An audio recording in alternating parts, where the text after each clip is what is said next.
Okay, welcome everybody. I'm really delighted to introduce our guest today, Nick Davies, who, as you all know, is one of Britain's finest journalists, multi-award winning. He's been the Reporter of the Year, Investigative Journalist of the Year, Feature Writer of the Year. He's a freelancer, been a freelancer for many years, works mainly for The Guardian and The Observer. And in recent years, best known, I think, for his book, which has been left on some of the desks here, Flat Earth News, which I'll pick up a copy of and read the blurb on. An award-winning reporter exposes falsehood, distortion and propaganda in the global media. And more recently has been very heavily involved in bringing the story of WikiLeaks to The Guardian and indeed to other papers around the world. So I think you're going to talk mainly about Flat Earth News and WikiLeaks, and then at the end we'll have time for some questions. So Nick, thanks very much for coming, and the floor is yours. Okay. It's an extremely unfair arrangement. You're all eating. I haven't eaten since God was a boy. Also, I made the terrible mistake of going on a fitness week last week in Crete. So they work you very hard in order that you become fit. The result is I have a twisted ankle, a jarred wrist, a trapped nerve in my back and various other ailments. So I hope you feel sorry for me. Now, WikiLeaks, I got very involved in it.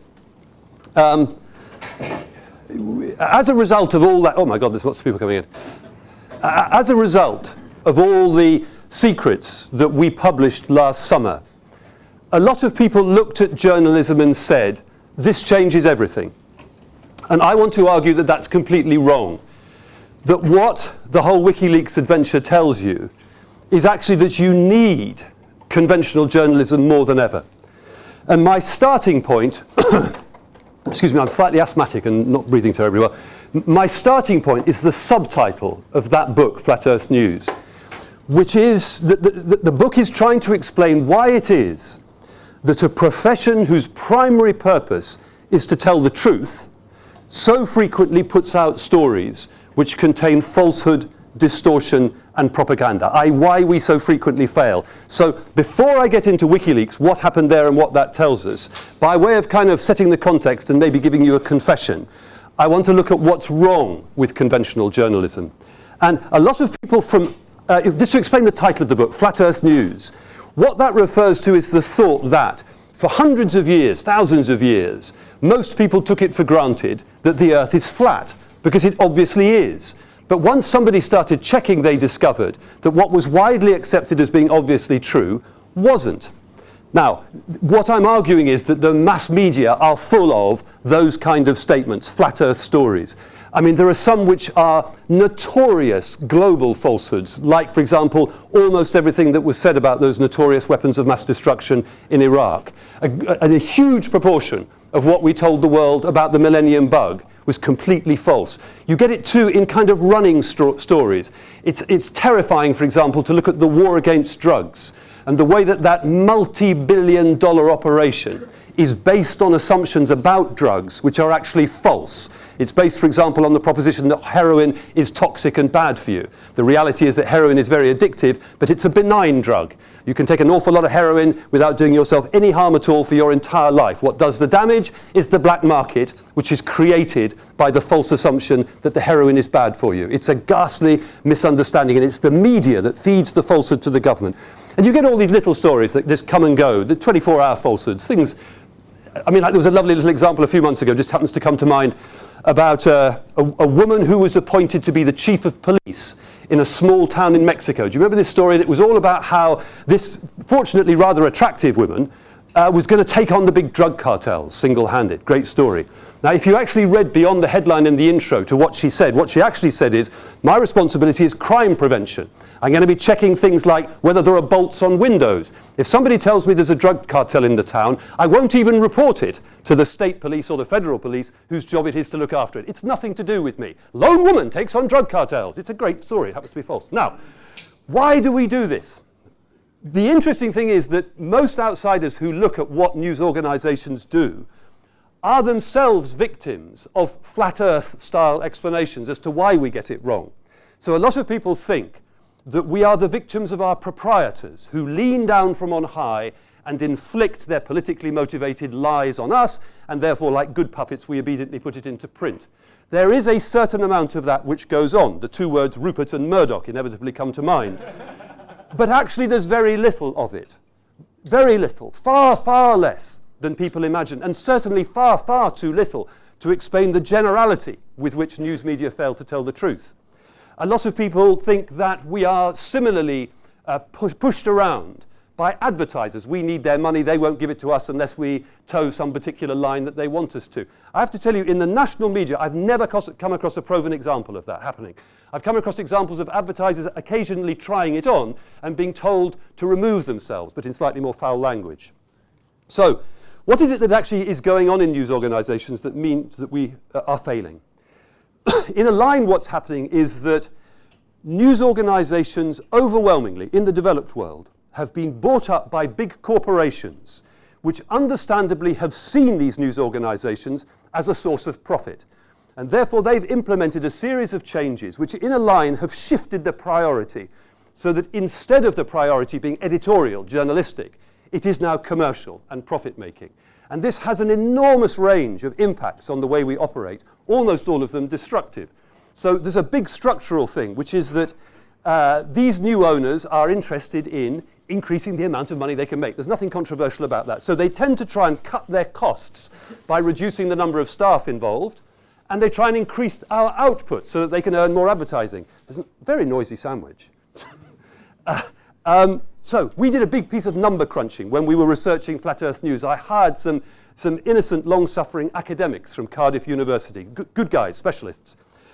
And one of the things they did was to go through the annual reports of all the Fleet Street companies, looking for information about how many journalists were being employed on our national newspapers, each of them.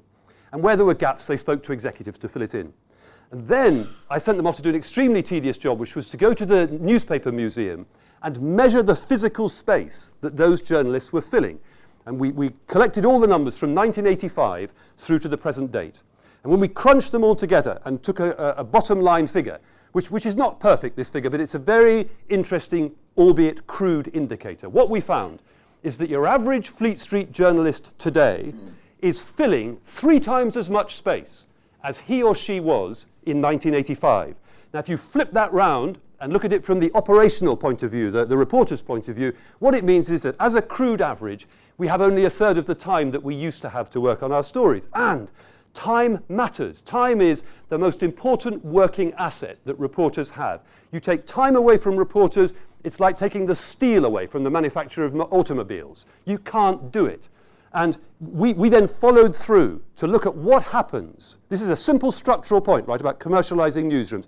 What happens when you take time away from reporters in that way? So we took a sample of 2,000 stories about the United Kingdom, which had been published by the best newspapers in Britain, i.e. the quality press. Times, Telegraph, Guardian, Independent. We threw in the Daily Mail. You wouldn't want to call it a quality newspaper, but it's kind of powerful, so we thought it ought to be in there. So and then we took 2 random 1-week periods, those 2,000 stories, one at a time, and asked themselves a question, which is this. Insofar as this story has a central factual statement, is there evidence that that statement has been checked? Now, right at the beginning I said our job is to try to tell the truth. That's our primary purpose. So our primary function is checking. It's just basic. This statement is false, we don't want it. This statement is true, we'll use it. That's the primary function. So when you ask this question, you know the answer you will get is going to be 100%.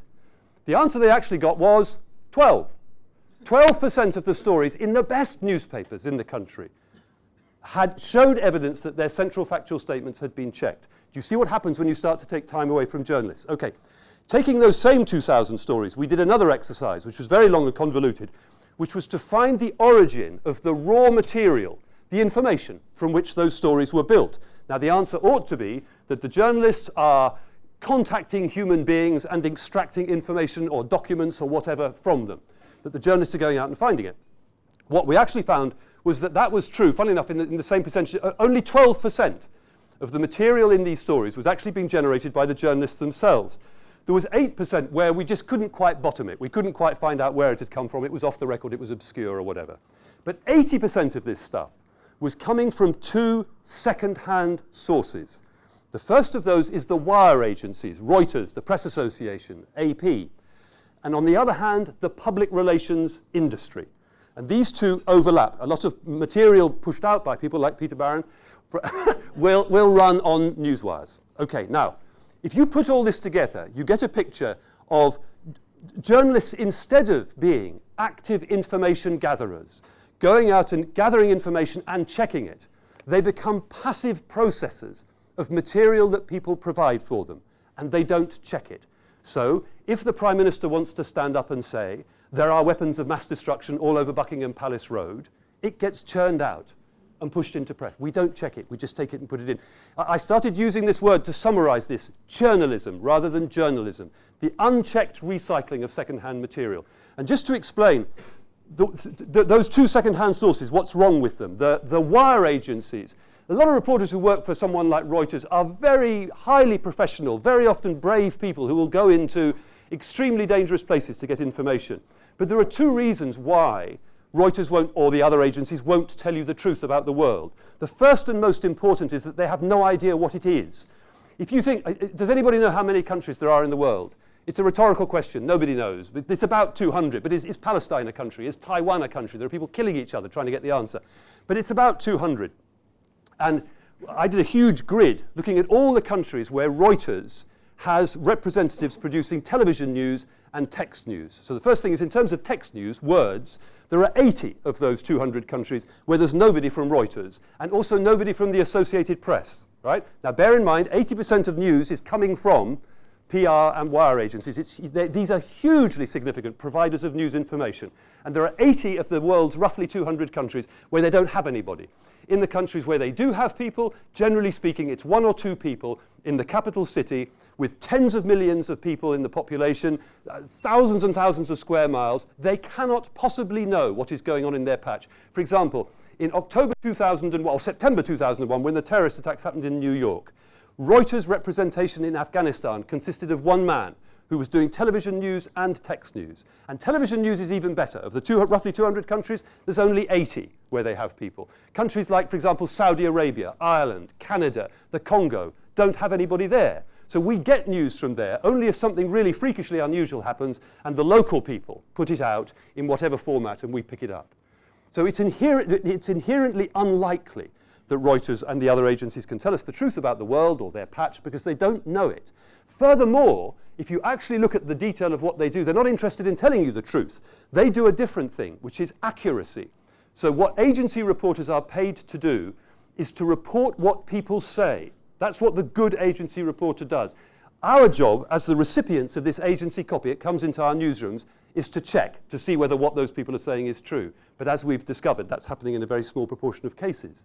So put those two things together. It is alarmingly easy for people to manipulate news coverage simply by saying whatever suits them. It flows through the wire into our newsrooms and then into the newspapers or telly.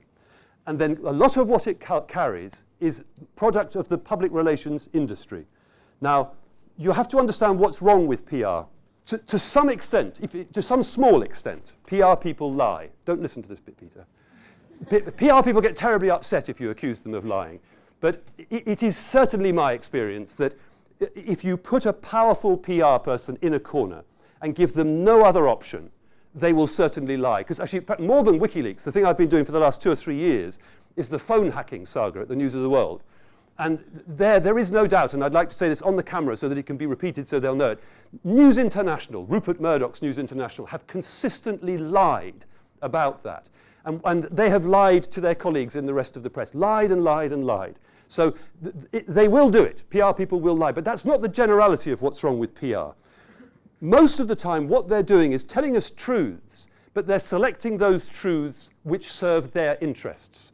And for that reason, it's unreliable. Just as a single example, I had an interesting conversation when I was researching the book with a guy who runs the press office of one of the big central government departments. I won't tell you which one it is, but it's, like education or home office or transport or whatever. Excuse me. And he was saying that they have a system where, so if you imagine they have units all around the country. So if it's education, it would be schools. If it's the home office, it would be police stations. If it's health, it would be hospitals. And in these units, the local management have a rule that if anything occurs on their patch which could possibly generate bad publicity, They have to inform his press office in the centre, somewhere close to here in central London. And then they produce what's called a forward line that they put into their computer in the press office so that if a journalist rings up and says, well, what about this embarrassing incident in Nottingham or wherever, they've already got their answer prepared. Now, the reason he was telling me this is he was saying, we never use them. Because what the press are writing about are the stories that we select for them. We give them the stories and they write them. So, and he said that just recently in his department there had been a little incident in one of his, whether it's a school or a hospital or a police station or a prison, where a married couple, a man and a woman, were running this place together. And they'd had an argument, and on the work premises, the man had taken an axe and attempted to chop his wife into quite small pieces. Now, that was a story worth reporting for one reason or another. So they'd done their forward line, and we'd never got to hear about it. In the meantime, they set up a photo opportunity with the minister, talking about them putting an extra £10 million into producing tarmac or whatever it is, and we turn it into a story. You get the picture. While I was researching this book, there was a beautiful little example of all this at work, where this was the summer of 2006, and the World Cup football in Germany was about to start. And although it's riveting to read my book, it's very boring actually writing it. So I went to, you keep drifting to online to see what's going on. So I went to the Guardian website, and there was a story there. And this story had been put out by the Press Association. That's the biggest news agency covering the United Kingdom, absolutely dominant. And this story from the Press Association said that an English football fan was so nervous about England's likely performance in the coming World Cup that he had taken out an insurance policy, which meant that he would be paid £1 million compensation if he suffered emotional trauma as a result of our boys' performance. Now, it's a funny thing being a journalist because you're always looking for things that aren't quite in place, that aren't quite right, because that's the clue that there's a story there. So there was something about this story that was rather striking, which was the guy's name, the football fan. He was called Paul Hucker. Now, it just struck me looking at that name that if you were Mr. and Mrs. Hucker, and there is the lovely Mrs. Hucker pregnant with child and about to give birth, and you're having the conversation about what to call the child, you would know two things. First, that you wouldn't call it a name beginning with an F or a P, because the child would be a little So, therefore, I thought, I don't trust this story. In fact, it turned out that Paul Hucker had cruel parents. He really was called P. Hucker. But nevertheless, on that false clue, I started looking at this story, and there are obvious questions. Is there really a football fan this neurotic that he would really seriously need an insurance policy to go through the World Cup? Is there really an insurance company that does these things? What's all this about? Now, I then went to the idle journalist's best friend, which of course you'll know is Mr. Google. So I put old Paul Hucker's name into your search engine, and he popped up on several other occasions in stories in newspapers, and always stories about insurance, and always about the same insurance company. And in each of these stories, he was celebrating the value of the insurance policy he had got. So I phoned the insurance company, and I said, could I speak to Paul Hucker? And they said, yes, putting you through. I said, hang on a minute, I've got to write him a letter. Which department is he in? Public Relations and Marketing. Okay, so this story is what you might technically call totally false. Right? It is the PR man. He's a nice guy. I since had a little bit of contact with him, inventing a joyous little tale that will run on PA, and because we recycle this stuff without checking, it will run everywhere. So over the next 24 hours, I watched this story spread through printed papers, news websites, radio and television all over the United Kingdom. And in the second 24-hour period, it went global. You could see it all over the English-speaking world, in Australia and Canada. You could see it in all sorts of foreign languages. There was a Paul Hucker, £1 million, all around the world, as journalists recycle this stuff. And if you want to understand why we told the world there were weapons of mass destruction all over Iraq and all those other things, Paul Hucker is the closest you'll get to the answer. It's that journalism process. Okay, now, there are all sorts of other things that go wrong in newsrooms. I'm just trying to give you the core of it. Now, step back. Let's go to WikiLeaks. I'm a freelance. I sit at home with a sort of finely tuned eye for a story with which I may be able to put some bread on the table for my starving children. So I'm sitting there. You know, the sequence here is that it is alleged that a young US soldier based in Iraq called Bradley Manning removed cartloads of material. And it is interesting from our point of view in this context that had he tried to, this is all alleged. Bradley Manning is an unconvicted man, and it's important we hold on to that. But this whistleblower, whoever he is, if he had tried to remove the quantity of secrets which he was later to disclose in hard copy form, he would have needed a truck And it would have been quite obvious that he was doing it. You know how the whistleblower is alleged to have done it, don't you? Do you know about this? That he works in a little room where only a very few people are allowed in this US Army base outside Baghdad. And inside the base there are some computer terminals which are hooked into private, indeed secret, communication networks. One is basically diplomatic and the other is basically US intelligence.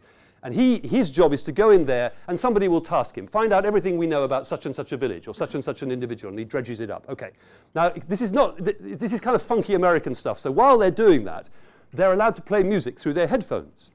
So he's watching this stuff, this anonymous whistleblower. He becomes more and more concerned that what he's seeing is routine evidence of the United States being on the wrong side of the moral barriers, committing crimes, doing all sorts of appalling things. And he comes to the conclusion that the world should be told about this.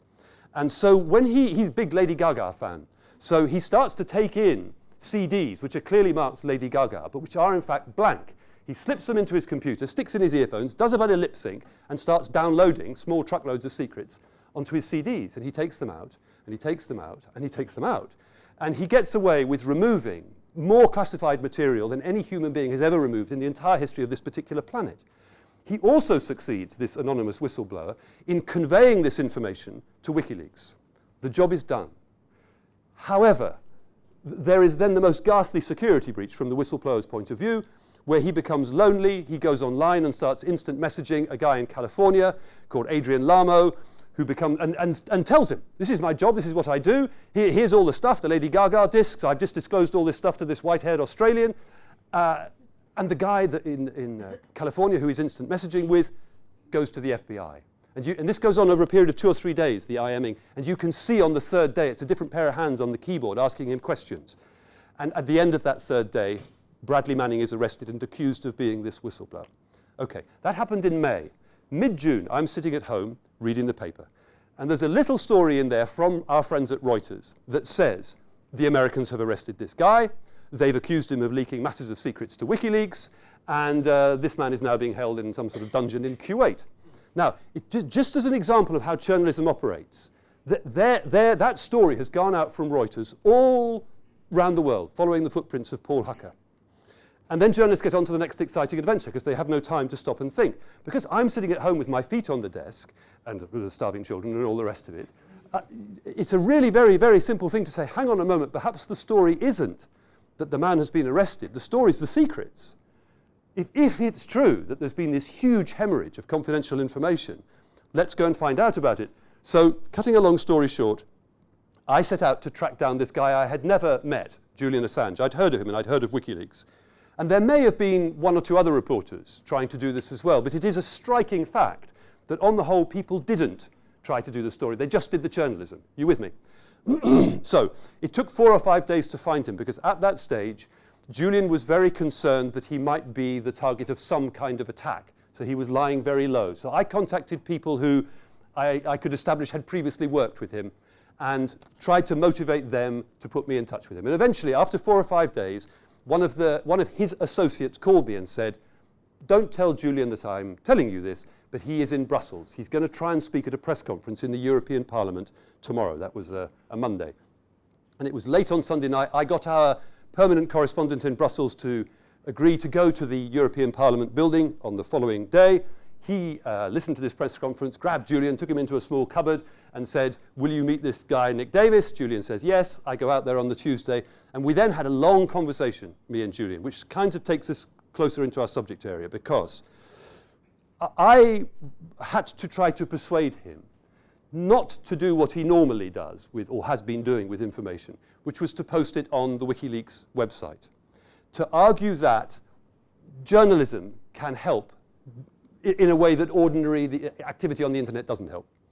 And it's interesting actually that from the point of view of this question that Julian himself took very, very little time to agree because I think he already recognized that the WikiLeaks model wasn't working. You know, the leaks part of it is a safe corridor through which material, at least in theory, can be passed to him without its being traceable. I think that was working reasonably well.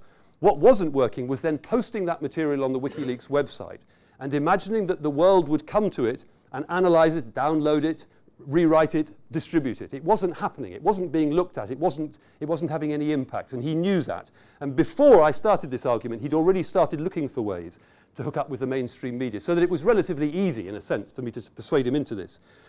And well, just let me finish this. I'll tell you the narrative, and then I'll look at the issues. So we talked for 6 hours, basically non-stop. And it was a very sort of discursive conversation. And some of it was about this central thing of should we do this, but also we were going off into long loops about the contents of the material which he had, and exactly how it should be used, and da-di-da-di-da. At the end of this 6-hour conversation, we came up with an agreement. It turned out that the secrets that he'd obtained naturally fell into 4 packages of information. In fact, I can remember him telling me quite early on in the meeting, he said, well, one of the things we've got is the whole complete record of every operation involving the US military in Afghanistan since they went in October 2001. And I went, holy moly.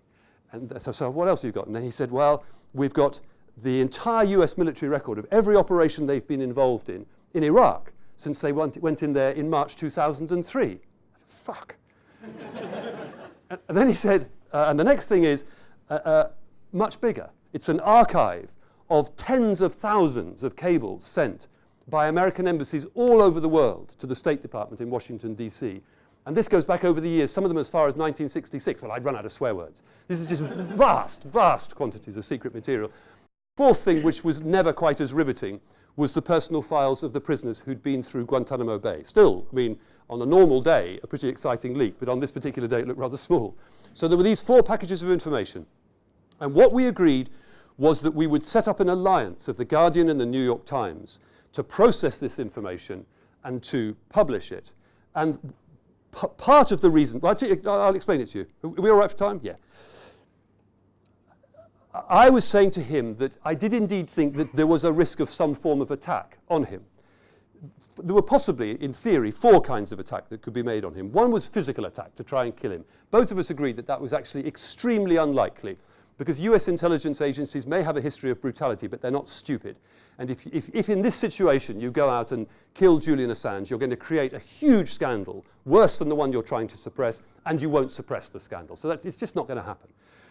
Then there was the possibility of legal attack, that the Americans would go to court and suppress any attempt by The Guardian to publish and or arrest all the people involved. Now, these were live risks. And this was one of the very important reasons for linking in with The New York Times, because media law in the United States is much, much more generous to journalism than it is in this country. This country's media law is particularly obstructive of a free press. And it would be easy to go to court and suppress publication. But the First Amendment in the United States means that it's highly unlikely to happen. Furthermore, by going with The New York Times, the calculation was that Barack Obama's White House specifically wouldn't do anything particularly aggressive to the most powerful Democrat paper in the United States, so that there was a political as well as a legal advantage to tying up with The New York Times.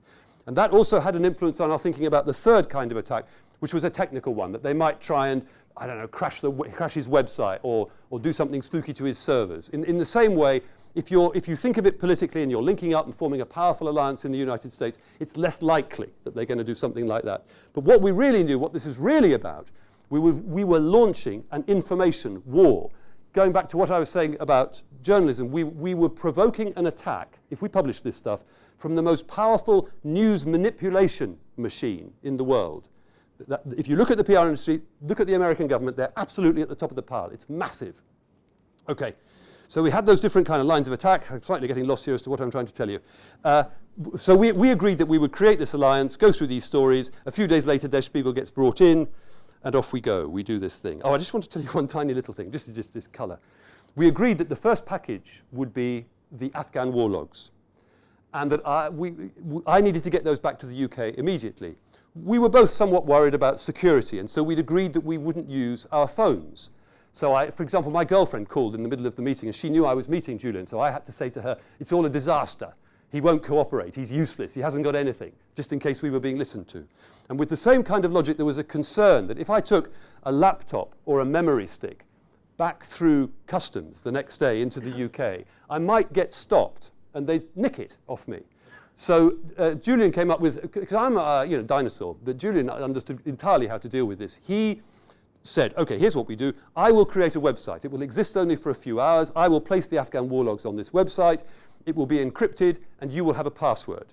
So you go back to the United Kingdom, and then you get access to the website. So we're sitting in this cafe, And he then took one of the paper napkins on the table, which had the commercial logo of the cafe on it. And so with a biro, he hooked together some of the words in the cafe, in the logo. And I then put that in my pocket. That's the password. He did the same and put another in his. So if I get stopped as I'm going back into the UK, it looks like something I'm going to blow my nose on. It doesn't look like the biggest leak in the history of mankind. And so it was achieved. We downloaded it and decoded it and da-da-da-da, off we went. Okay. I just want to stand back at it and make the points, which is that if you compare what happens when you simply post material on the internet to what happens when journalists deal with it, you can see that we bring value to it. In the first place, what he was handing us was raw data.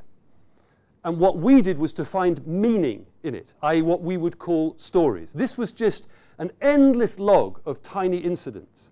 And it's only when you word search it we started off, for example, searching for civilian casualty. And we found examples of civilian casualties which hadn't been reported. That's to say, Afghan civilians killed by coalition forces. And we discovered that they used one of those wonderful US euphemisms. They called it an escalation of force when they murdered a family trying to drive through a checkpoint or something. So we started searching on escalation of force. And while we were looking at that, you see, and as you pull that together, you're beginning to get a picture, a story, meaning.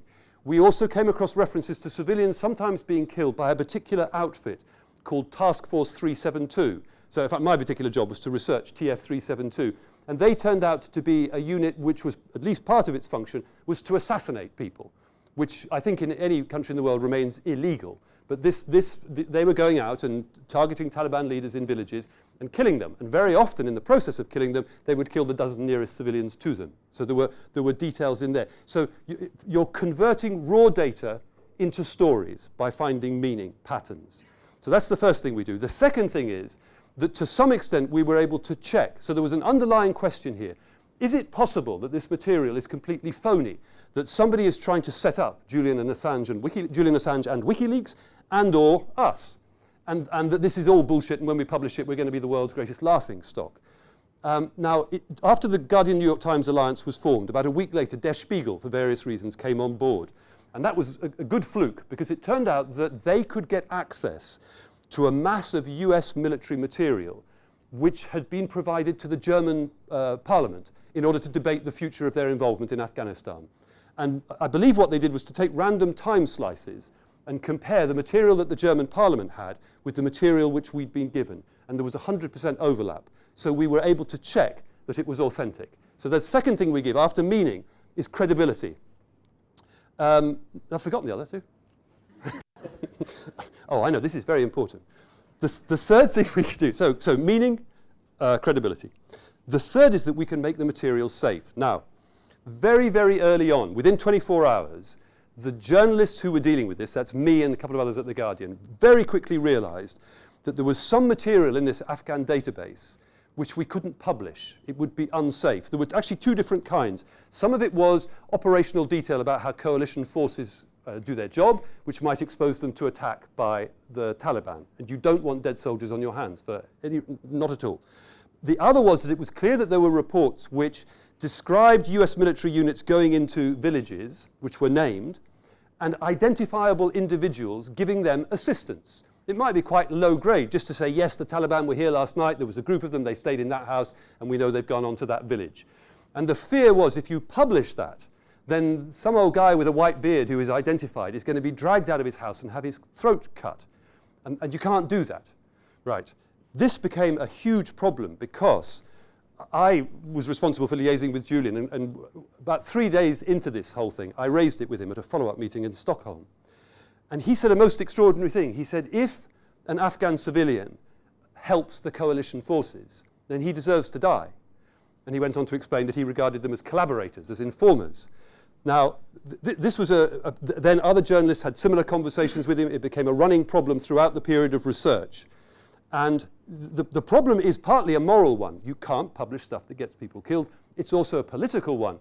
If we're going to make this alliance with the New York Times, fend off all forms of attack, win the information war, what you can't do is publish stuff that gets people killed. If you think the main form of attack we were anticipating here was propaganda, PR, that would be fired at us. And we were saying to each other weeks before publication, we know exactly what the Americans will say. They will say, by publishing this information, you are helping terrorists. It's perfectly clear. That's the obvious thing they're going to say. And it doesn't matter if they say that. because we're not. We're telling the world about civilian casualties and murder units and all these other things that genuinely they need to know. We're not helping terrorists. But if he puts stuff on his website which gets people killed, or could conceivably get people killed, then we start to lose the information war. Can you see? It's such a powerful PR line, such a powerful stick to beat us with. And right at the end, in the last week before we published, he agreed to withhold $15,000 from this huge cache of 93 on the basis that that would protect people whose names were in there. We publish. For 48 hours, it was extremely exciting. You could almost hear the world talking about these issues which we were raising, these stories which we had found. And that's why journalists are journalists. You want impact. And it was very exciting. And I think it was on day 3, the London Times, owned by Rupert Murdoch, hostile to The Guardian, published a front page story in which they said, we have found material on the WikiLeaks website which could clearly get people in Afghanistan killed. And then the whole story started to unwind as this powerful PR machine moved in, and they encapsulated it in a single line. WikiLeaks have got blood on their hands. Now, it has to be said that we do not know of any case of anybody actually being killed. But in political terms, in PR terms, the damage was done. The fact that there was material there that could get people killed was extremely damaging, and we started to lose ground in the information war. Okay, so what I'm saying is we can give it meaning, we can give it credibility, and we can make material safe. Nothing that we published has ever been said to have jeopardized anybody's life. And the final thing that we do is that we give it impact. That the Guardian's website now is getting 50 million unique users a month. The New York Times is a higher number. Der Spiegel is enormous. It's been up sort of 120 million. So when you publish simultaneously on those 3 websites, you hit an awful lot of people. And then in the wonderful world of the internet, it carries on. So I'll stop talking and let you do it. I just want to summarize it. Here's how I see it. Any medium of communication is liable to be abused. When I was a child, the first television sets started appearing in sitting rooms. This is in the mid-1950s around the United Kingdom. And all the mamas and the papas said, isn't it a wonderful thing? Now our children will be educated. And now television is full of shit, isn't it? It's just full of low-rate, lowest common denominator commercialized garbage and a little bit of good stuff. In the same way, I believe our perception of the internet will change. To see it as in many ways an information sewer. It picks up and distributes falsehood just as far and just as fast as it picks up and distributes truth. And nobody checks. And nobody makes sure it's safe. It's just out there.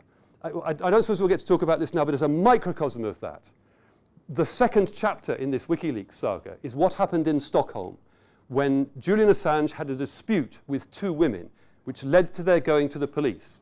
And that's the simple truth about that. A dispute between one man and 2 women who were supporters of WikiLeaks and who adored Julian. Something went wrong between them, and they went to the police. Now, I do not claim to know what went on in those bedrooms. I wouldn't begin to say that Julian has committed a crime. I don't know the facts, and I don't understand the law. But what I'll tell you is this. All of the claims that that incident is in some way the result of a conspiracy by the Pentagon or the CIA or dark forces, that it's something to do with dirty tricks, all of that is built on a series of statements, every single one of which is false. And those, if you, that's a microcosm of it. Those statements have run through the internet, particularly through Twitter, being conveyed by people who don't give a damn whether or not they're telling the truth. They don't give a damn about whether they destroy people's lives. The damage that has been done to the reputation of those 2 women, who've been widely smeared, but one of them in particular as a CIA agent. 2 of them have been smeared as, guess what? Feminists. Can you imagine anything more appalling? How those women will survive in emotional terms or professional terms, I do not know. It's been disgusting to watch it. Really, really offensive. And then what is particularly offensive to me, coming back to Flat Earth News, is of course that started flooding into the mainstream media as well. Just as a single example, I must stop talking. In amongst all the many falsehoods that have been put out about that incident by Julian Assange and his closest supporters, which includes his lawyers in Sweden, where he was found guilty of misleading the London court, a simple thing. He stood up and said in various television interviews, this smear against me is so effective that for 3 out of every 4 pages on the internet which mentions my name also mentions the word rape. Now, how long would it take any human being tweeting or any journalist writing a story to check that. Less than a minute to use your search engine. There's Julian Assange, and the last time I did it, there was something like 37 million references. So if 3 out of 4 pages also include the word rape, when you add that, you're going to get something like, what is that, about 29, 28 million. And do you know what I got? 2. So it was an exaggeration tenfold. But that simple statement, so easy to check, ran everywhere in the internet because nobody out there is even attempting to check. They don't give a damn. And it ran through the mainstream media because we don't check enough. But compare the two really rather lousy performances. I'd back the journalists over the internet any time. Okay, thanks for listening to me. I'd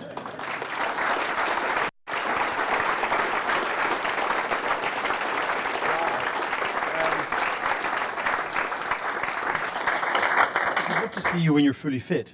Great. Well, look, we've got about 20 minutes for some questions. I just wanted to kick off with one question, taking you back to journalism. Yep. I think all of us recognise the problem that you're describing. I think the question is, who is to blame for this situation? I mean, in short terms, am I to blame or are you to blame? Okay. And I would suggest that journalism, newspapers have a great deal of responsibility in this. I mean, if you see any story written about Google, negative or positive, you will see about 1,000 replications of that story around the world, which you've just described.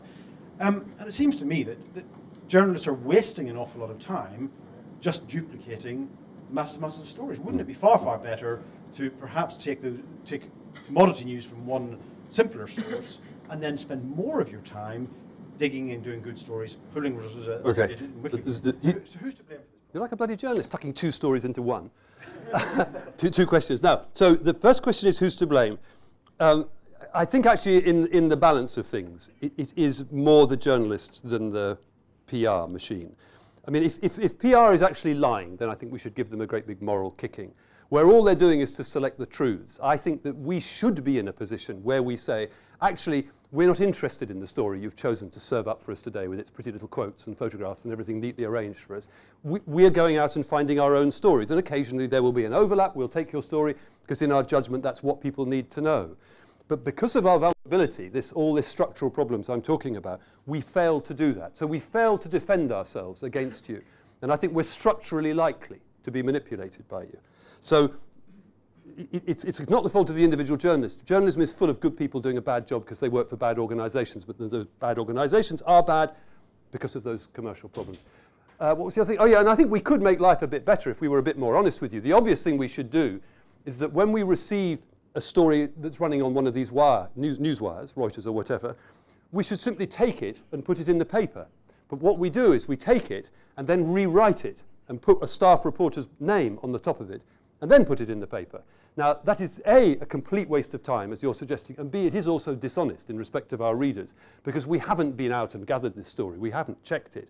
I mean, we might conceivably have made one phone call and tack a quote on the end, but why bother? I agree with you. I would like to see a world in which we said, okay, there's a bunch of stories that everybody's covering, so we'll just run the agency. That frees up our time to go out and find some other stories which are much more important, that really reflect the values of the paper. It's very distressing to see the way that the newspapers focus in on a tiny number of stories and all report the same stories while failing to cover masses of other stuff, which is fascinating and interesting and important. You ask yourself, for example, what's happening in the reporting in the UK at the moment of the poor. So depending on how you measure it statistically, between 20 and 25% probably of the population of this country can reasonably be described as poor. There was a report recently about how 27% of the children in Manchester are living in not just poverty, but severe poverty. That means not enough food. That means improper clothing. Right. How much time do we spend reporting the lives of that fifth to a quarter of the population? Almost none. The Guardian, I think, uniquely has a reporter who is dedicated to covering poverty in this country. And that's good for the Guardian, but it's not nearly good enough. We should have at least a fifth of our staff out there. Whereas we cover the world of the rich, look at all the celebrity bullshit and OK and hello and all of these people are pumping it out through PR so that it's designed to make them look like better people. It is, to use a technical expression, bullshit. But so I would love it if we would run more agency copy, free up time, go out and find different stories, not the ones that everybody else is running. Right, question. Sorry. Right early on, you mentioned the 12% of stories showing that they had their facts checked. Correct. how do you distinguish between someone who has checked their facts thoroughly 97 times and not cited their sources or included the references? I mean, in scientific journalism, that's very common. In the paper, do people actually want to see who you've called to check this? It's a good question. It's not, because I didn't do this. It's the academics in Cardiff who did it. I haven't got a particularly good answer for you, but I could answer it in this way: that when we published the book, most of the newspapers in Fleet Street went berserk and were extremely aggressive in trying to pull it apart, and they particularly attacked, or tried to attack, the research that had been done by these 4 academics in Cardiff, and they never laid a glove on them. I mean, there was an awful lot of hot air and insult, but they were not able, in any case, to say, look, here's a story which you've logged as being unchecked, but in fact it was. But quite the detail of the methodology, I don't know. Hi. Thanks for giving a new synonym for blogging journalism. What was that? Blogging. The tech industry is full of what you're describing. The tech industry, yes. Yes, the tech blogging industry. So, this is kind of a recent example. So what I'm thinking about is that, what was it like in the 1800s? What was it like in the 1700s? Mm-hmm. Is this a new phenomenon in journalism, or are we losing our touch over the few hundred years or before that? I mean, the Romans must have had something similar. What do you mean? I'm not quite sure what you are. Is our tendency to put out stories which are false or distorted new? Yeah. The pattern has shifted.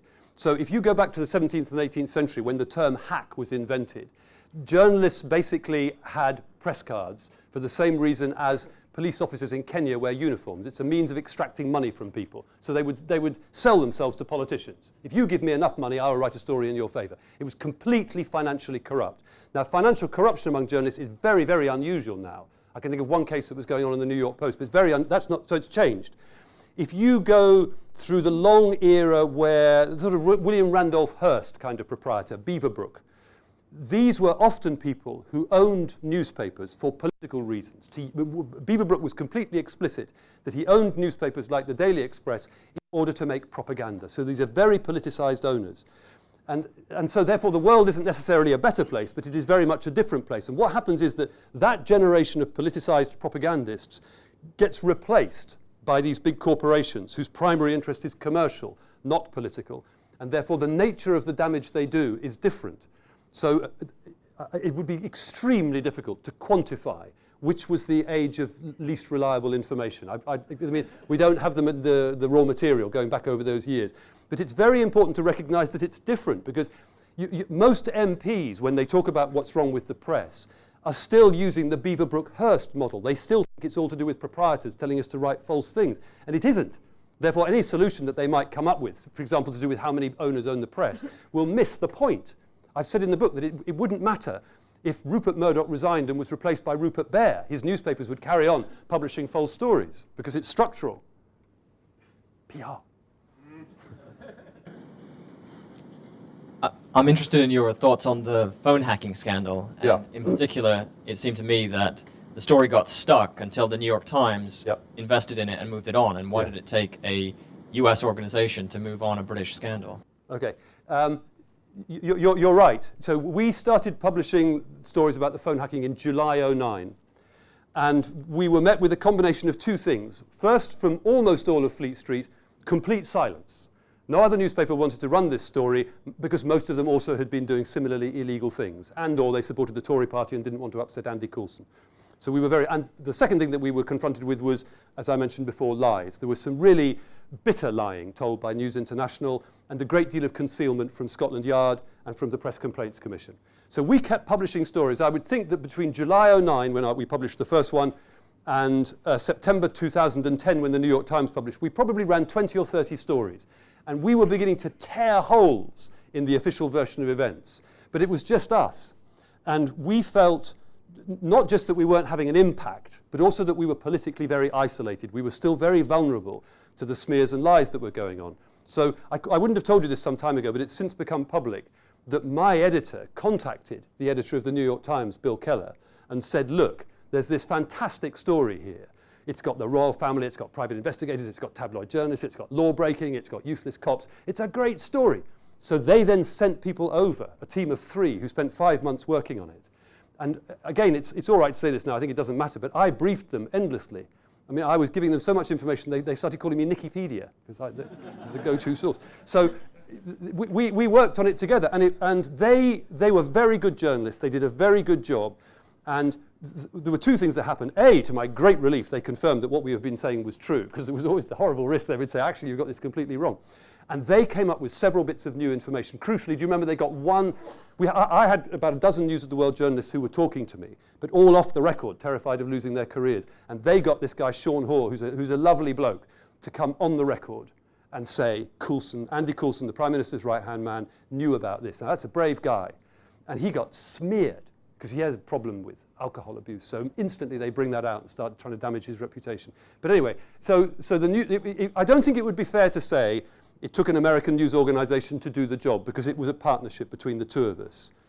It was more a question of spreading the story out. And since then, if other journalists come to me for help, I help them without limit, really, because I don't want The Guardian to be isolated. And what really counts is getting the truth out. And now we're on a roll. I mean, they're in retreat. Does that answer the question? It does, but why didn't you publicize the cooperation then? Because, and I've said in brackets that I don't mind doing it now, but I wouldn't have done it at the time. We were working in a very hostile, very political landscape. And one of the things that the News International was saying was, oh, well, this is just The Guardian. You know, they're liberal. Ignore them.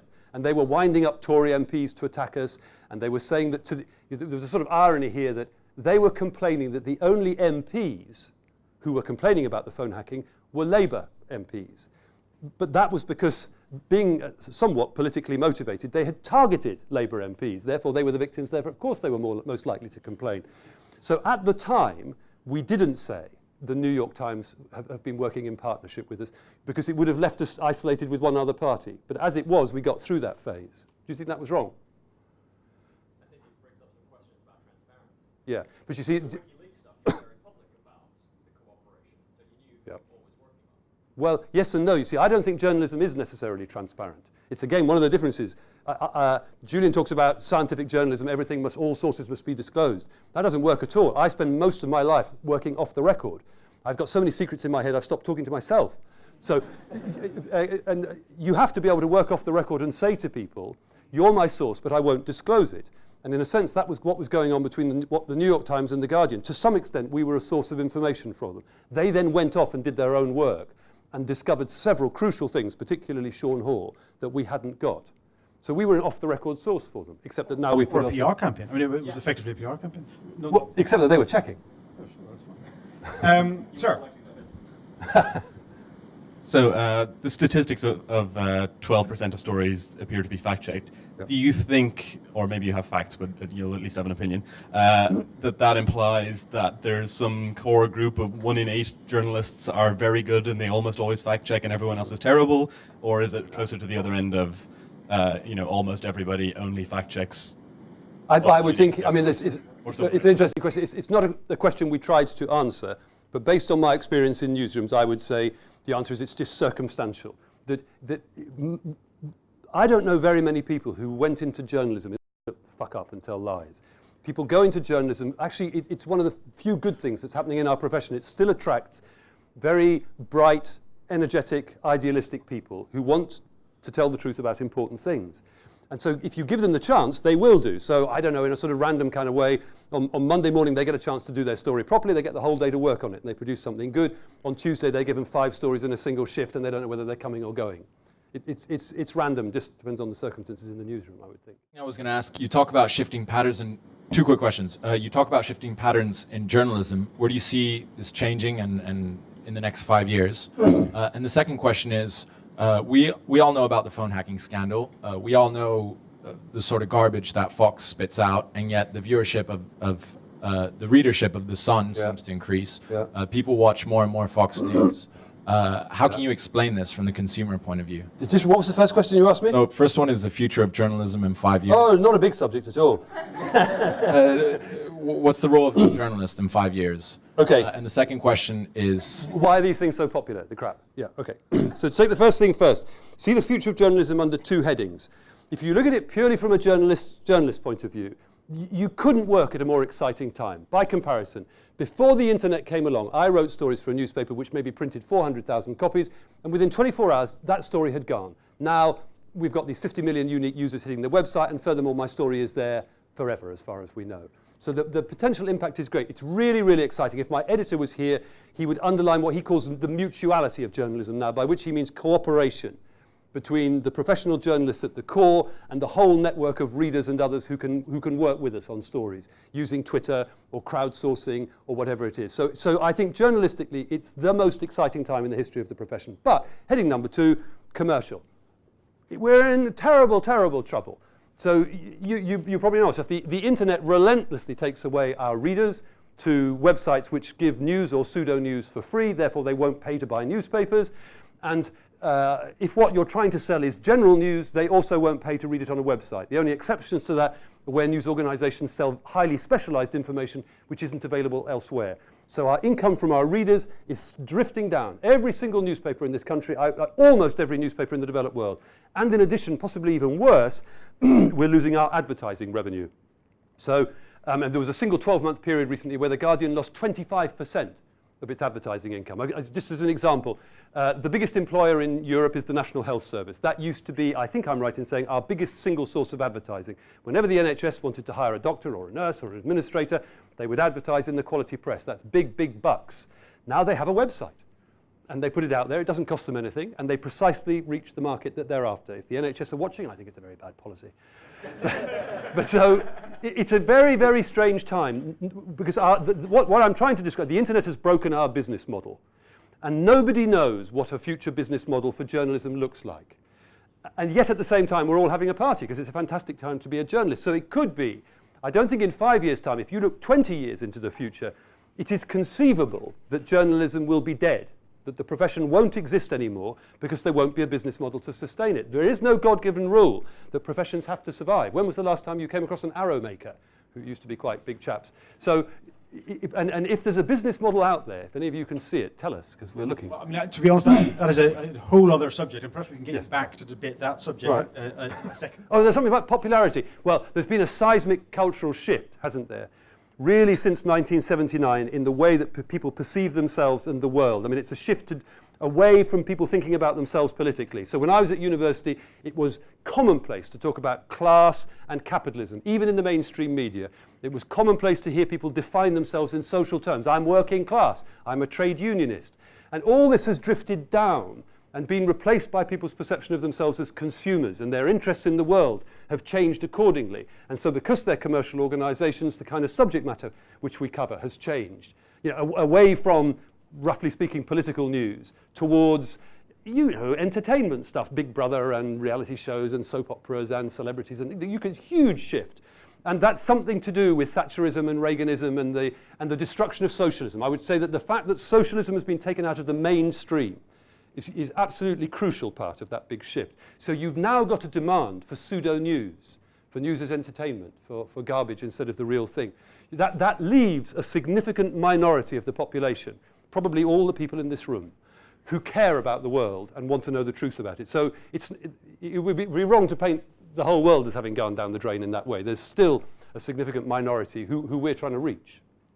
Just thinking about the role of journalists, it seems as if journalists are required to do more things these days than they used to be. Like print journalists who maybe used to have to know how to do shorthand and type, now maybe having to use content management systems and so on. TV journalists are needing to maybe edit their own material, even film themselves. Do you think that's true? And if so, do you think that's had a good or a bad effect on the reliability of ability to spend time fact-checking? Yeah, no, it's a problem. It's particularly clear in television news, where it used to be the case that a reporter would go out with a cameraman and a soundman, and then once they put together their piece, that would be edited back at base by somebody else. That reporter will certainly no longer have a soundman. He may be carrying his own camera, and then he's expected to edit his own footage. The result, he has even less time to do his work properly, even less chance that he'll go out and find a significant fact that hasn't already been reported, and even less chance that he'll check those facts that he is collecting. And that's driven by commercial, it's a good example of commercial considerations damaging the editorial function. Is the story over for Andy Coulson, or is there more to come? On the phone hacking, Yeah, and does his departure effectively insulate Cameron from any consequence? no. So if you could measure it in terms of time span, we're probably about 2/3 of the way through the phone hacking saga. It's got another 12 to 15 months to run, and the engine that's now driving it is no longer The Guardian.